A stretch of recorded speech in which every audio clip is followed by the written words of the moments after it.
Hello everybody, this is R-Top again, and in this installment of the Dark Ronin project, we will discuss the weapons, or as we refer to them in this series as the cursed weapons.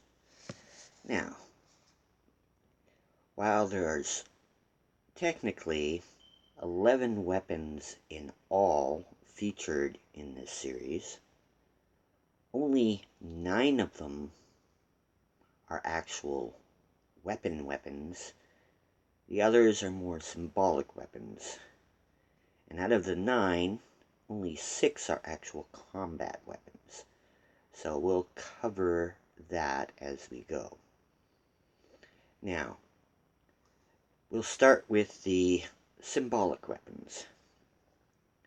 Now, the symbolic weapons are the two main characters of this story, Ronin and Whisper. The combat experts, as you can say, in this little team. Now, Ronin, being a former samurai of high rank, is basically a killing machine. He's patient, he's very efficient in several weapons. He's literally led armies for the samurai in battle. So he knows battle strategy, he knows when to strike, when not to strike, he knows combat, inside and out. But, on the flip side, we have Vexx. Sorry, not Vexx. Erase that one. We have Whisper, sorry.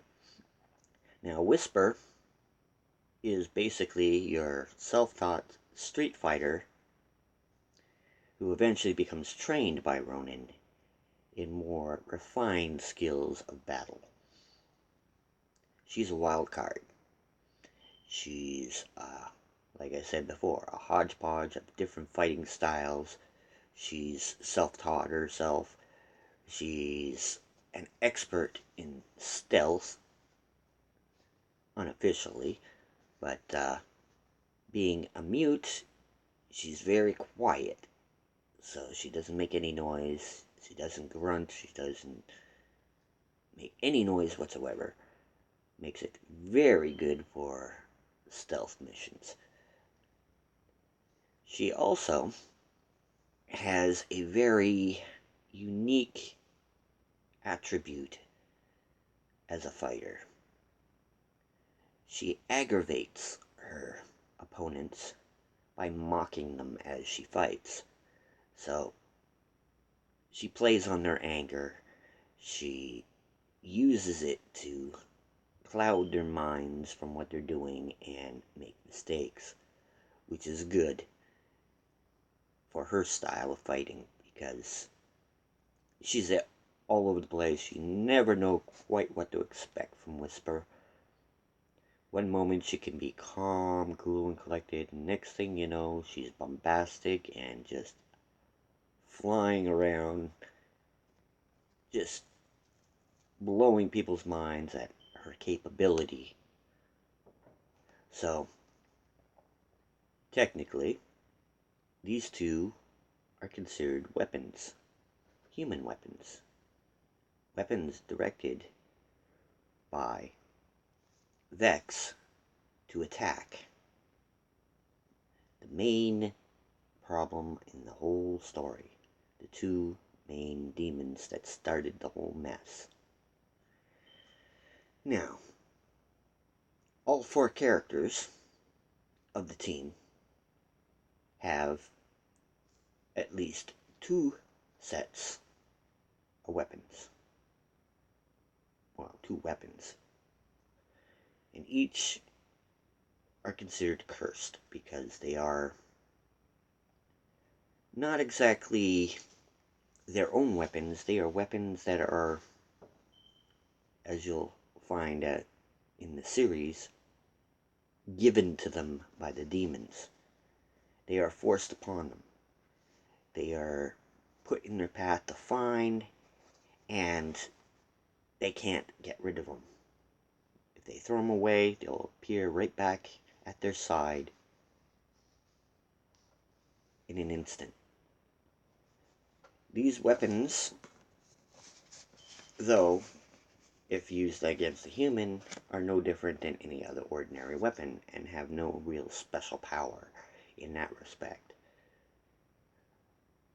But against a demon, they can absorb a demon's power and become stronger, being able to use against that demon their own energy to drain that demon, which is necessary in battles against demons because they are so incredibly powerful.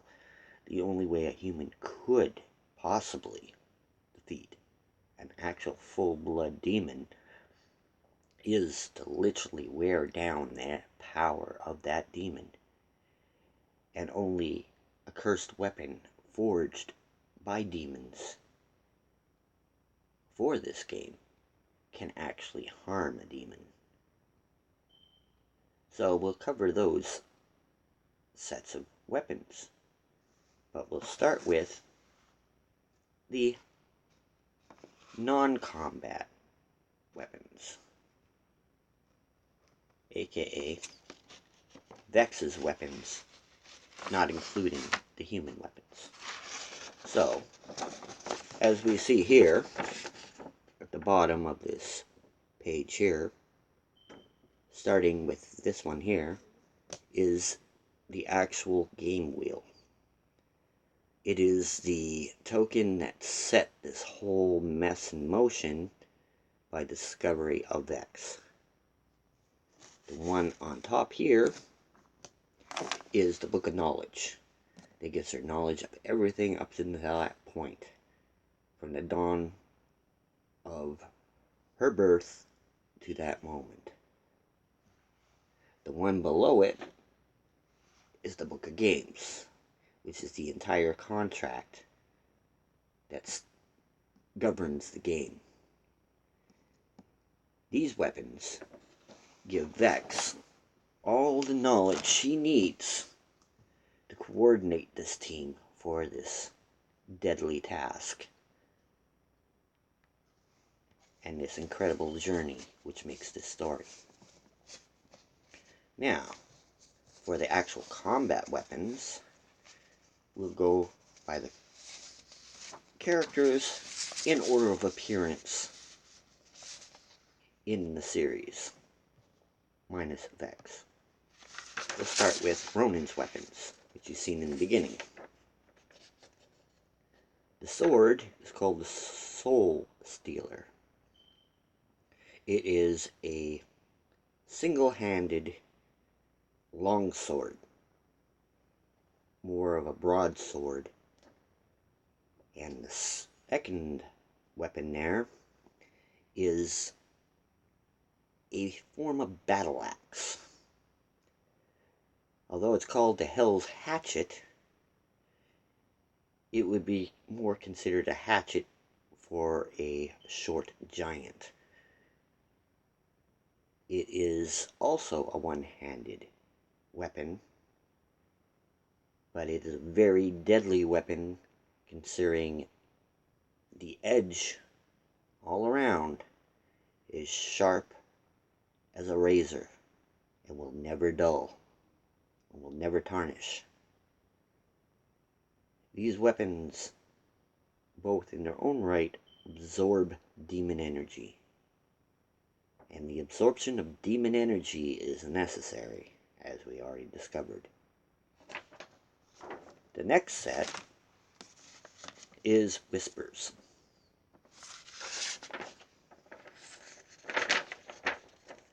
Two ninja-like weapons of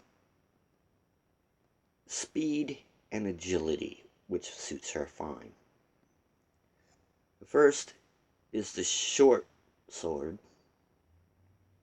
form of, not quite, but close to a katana. Is perfectly balanced for her weight and is like a feather in her hand. She can use it with the ultimate speed and endurance And like the other weapons, they are sharp as sharp can be. The other is the dirk form of the sword. It's more for in close and personal combat.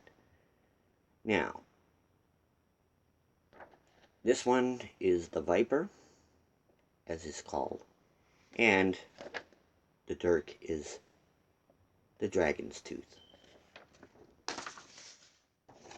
The next set of weapons is Hunter's weapons.